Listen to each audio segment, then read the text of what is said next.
শুভ দুপুর বন্ধুরা। মা আজকে আমার জন্য অনেক কিছু রান্না করেছে। মায়ের বাড়িতে থাকলে নিজেকে নিজে যেন মহারানীর মতো মনে হয়। সকালে ঘুম থেকে ওঠার পর থেকে আর রাতে ঘুমোতে যাওয়ার আগে পর্যন্ত টাইমে টাইমে খালি থালা সাজিয়ে বসিয়ে দিচ্ছে।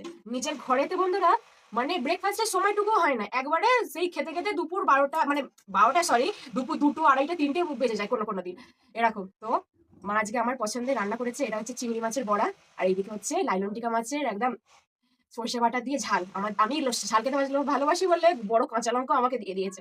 আর এইদিকে আমার মামার জন্য তৈরি করেছে বাটা মাছের ঝোল। আমার মামাকে বলেছি আজকে নিজের হাতে করে খেতে, আমি খাওয়াইনি কিন্তু মামা আজকে নিজের হাতে করে খেতে বসে পড়েছে। আর তোমার দাদাকে আজকে আমি খুবই মিস করছি, এখনো পর্যন্ত সে কিন্তু আসেনি, কি জানি তার রাগ ভাঙলো কি ভাঙলো না, মানে বুঝতে পারছি না, এখনো পর্যন্ত আসেনি। একটু খারাপ তো লাগছে কিন্তু।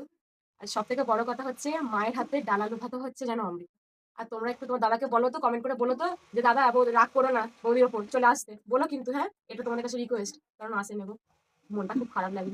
ঠিক আছে, আমি মায়ের হাতে রান্না আমি একটুখানি খাই, আগে টেস্ট করে দেখি।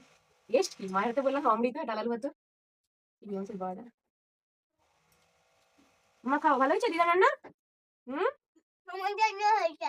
হুম, কেমন হয়েছে দিদা রান্না? আমি ইংলিশ ভাষা বুঝতে পারলাম না তো, ওই হলো মানে সুন্দর ভেবে না ওটাই। হুম।